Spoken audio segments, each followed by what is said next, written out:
Wala nang maraming paligoy-ligoy pa, diretso sa punto na. Maiksi lang ang komentaryo, pero diretso sa punto. Maraming kuro-kuro, may tiwali, may totoo. Dito, sa puntong diretso tayo. Punto, diretso. Muling binanggit ni dating Senador Sonny Trillanes na kakasuhan niya ng ethics complaint si Bato de la Rosa kapag sa pagpasok ng 2026 ay ano pa rin ito, hindi pa rin babalik sa Senado. Pinaliwanag ni Trillanes na ngayon kasi protektado si Bato de la Rosa from arrest. Kahit papano may protection sa kanya sa arrest. Parliamentary immunity from arrest. Bagamat ang nakalagay niyan sa konstitusyon, ang nakalagay naman talaga niyan, parliamentary immunity from arrest, pero kapag ang kaso mo ay mababa lang, mga below 6 years. Yung mga pero kapag mga mabibigat ng krimen ang warrant of arrest sa'yo, kahit senador ka, hindi ka na immune from arrest. Pero para nga hindi magkaproblema at hindi maging issue, ang sabi ni dating Senador Sonny Trillanes, yung kasing session ng Senado magtatapos sa June. Sa June, magtatapos yan sa June. Magre-resume yan sa July na.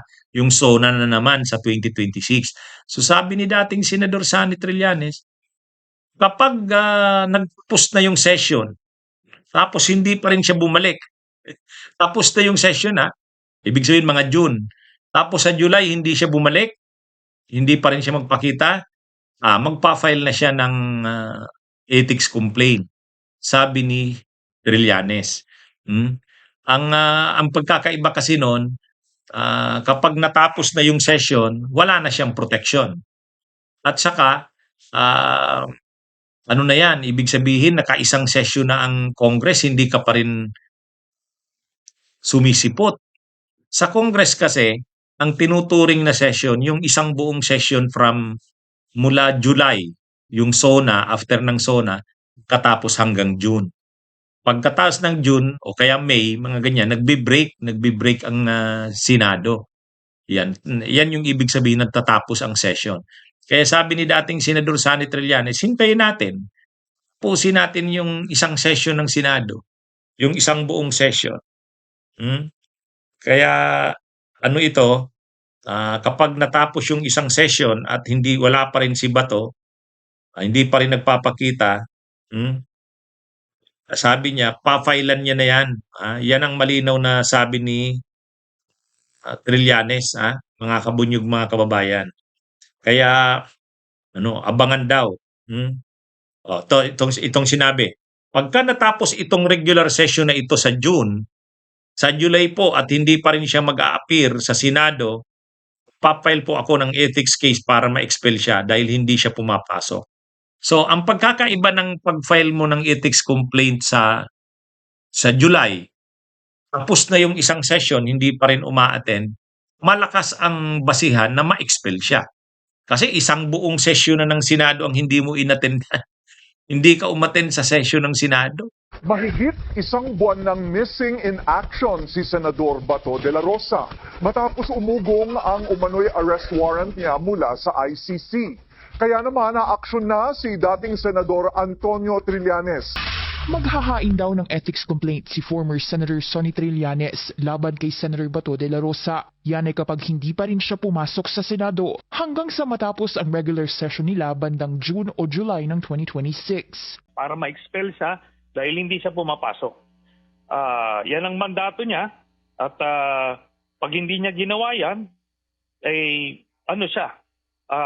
meron siyang dereliction of duty, ika nga. Kaya pwede siya ma-expel. Higit isang buwan ng absent ang senador at una nang sinabi ni Senate President Tito Soto na kung may pagdududa ang isang individual sa serbisyo ng isang mambabatas, pwede siyang maghain ng ethics complaint laban sa senador. Nagsimulang mag-absent si De La Rosa nang ihayag ng ombudsman na may ICC warrant na raw laban sa kanya. Siya ang nooy PNP chief sa panahong ikinasa ni dating Pangulong Rodrigo Duterte ang madugong kampanya kontra droga. Hindi kinumpirma ni Trillanes sa BNC kung nag-e-exist ang nasabing warrant. Hayaan na natin si Bato mag-decide kung meron ba o wala. Di ba? Kung walang warrant, sabi ng mga government agencies, wala. Therefore, you don't have any reason to be absent. Mensahe ni Trillanes kay De La Rosa, for the sake of his peace of mind, sumuko na lang daw ang senador. Samahan na lang niya si Digong doon sa Dahig kasi sila naman talagang dalawa yung magkasabwat kaya nangamatay yung libo-libong mga Pilipino. Ngayon, anong ibig sabihin kasi niyan? Hanggang kailan ba naman kasi magtatago si Bato? Paano kung hanggang June na nga hindi pa lumalabas yung arrest warrant ng ICC? O di magtatago pa pala siya. Kasi ang ginagawa ni Bato, nagtatago kahit wala pa naman yung arrest warrant ng ICC. Mayroon ng balita na may warrant of arrest pero hindi pa naman official at hindi pa pinapadala sa gobyerno ng Pilipinas. Hindi pa pinapadala sa Interpol, wala pang red notice, pero nagtago na agad si Bato. So ngayon, ang sabi ni dating Senador Sonny Trillanes, kapag sa June natapos yung session, hindi pa rin siya a-attend. Pagbalik sa July, wala pa rin, ipapa-expel na. O expulsion na ang mangyari kay Bato. So, at may basis na niya ng expulsion kasi ang tagal mo nang hindi umaattend. Kaya abangan natin ito mga kabunyog mga kabayan. Kasi hanggang kailan ba talaga siya hindi sisipot sa Senado? Paano kung January, February, March, April, May, wala pa rin yung warrant of arrest ng ICC, di hindi pa pala siya magpapakita. Pag ginawa niya yan, mayroon ng basis niya na i-expel siya sa Senado. Yan yung malinaw dyan. Kaya tama yung sinasabi ni dating Senador Sonny Trillanes. At sabi niya, paninindigan niya yan. Kapag sa June natapos yung session ng Senado, hindi pa rin umattend si Bato. Pagbalik ng July, resume ng session, hindi pa rin, i-expel na siya dapat sa Senado. Yan yung abangan natin yan mga kabunyog, mga kababayan. Bunyog, bunyog, halikan na kasama ka. Bunyog, kapag buklod ay may pag-asa. Luzon, Visayas, Mindanao, isa ang pananaw. Sa bagong Pilipinas ang bunyog isisigaw. Bunyog.